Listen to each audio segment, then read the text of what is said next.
Ruth First, this wonderful woman, was killed. It was a parcel bomb. She went to her office to open up some parcels that had arrived, and boom, her whole face was blown away. It was terrible. We were totally stunned.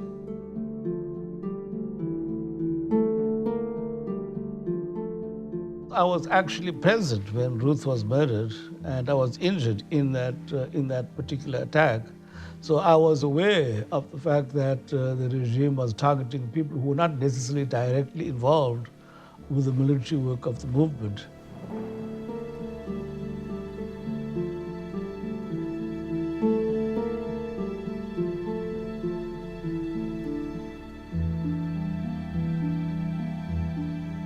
Suddenly we all felt immediately vulnerable. Now it was clear none of us were safe.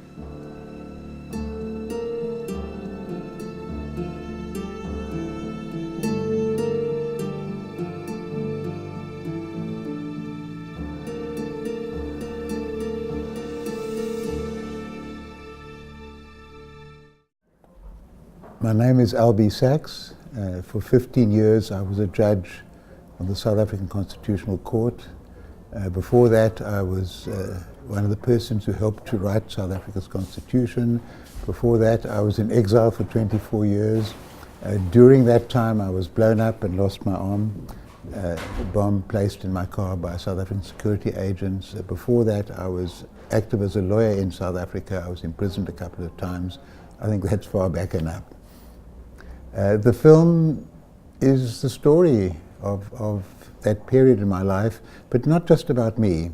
It's about the country, the society, the challenges, the people, and it's narrated by people who knew me at different stages. We found wonderful archival material, even after I was blown up.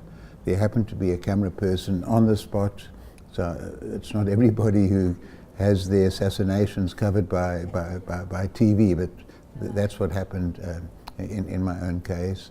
When I think back on the solitary confinement, it did more damage to me than being blown up. I lost an arm, but I survived. I felt fantastic.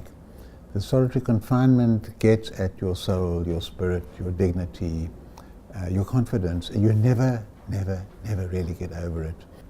I would invent different games to occupy myself. One was trying to remember the number of states in the United States. I couldn't write them down. I didn't have pencil and paper. And I think I once got up to 47. I had 10 fingers there, so I'd count up to 10. And then I used to sing.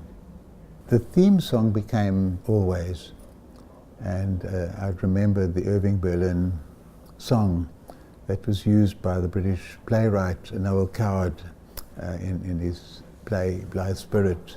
I'll be loving you always, with a love that's true always. And I changed it to I'll be living here always, year after year always, in this little cell that I know so well.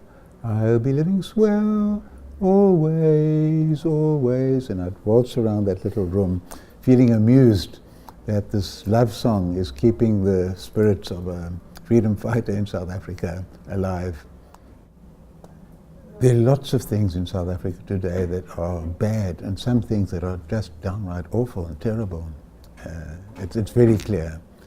And we can blame a lot on apartheid, the legacy of apartheid, but we're making mistakes ourselves, and there are problems of leadership and problems of connection between the people and government and public institutions and so on. They're all very, very real. And I would say to young people, don't try to be like us. We had to put ourselves on the line. We had to risk our lives. We had to risk going to jail, being assassinated. You don't have to do that, but use the democratic rights you've got. And maybe pick up something of our spirit, our endeavor, our collegiality, our comradeship, something of this idea that you're fighting not just to become rich and wealthy and in possession of material goods and so on, but something that's more inside you, that brings you together with your fellow human beings. And the film has an elevating quality to it, and it's a validation of idealism, of belief, of hope, which then can be transferred to other situations. We forget how hopeless South Africa looked.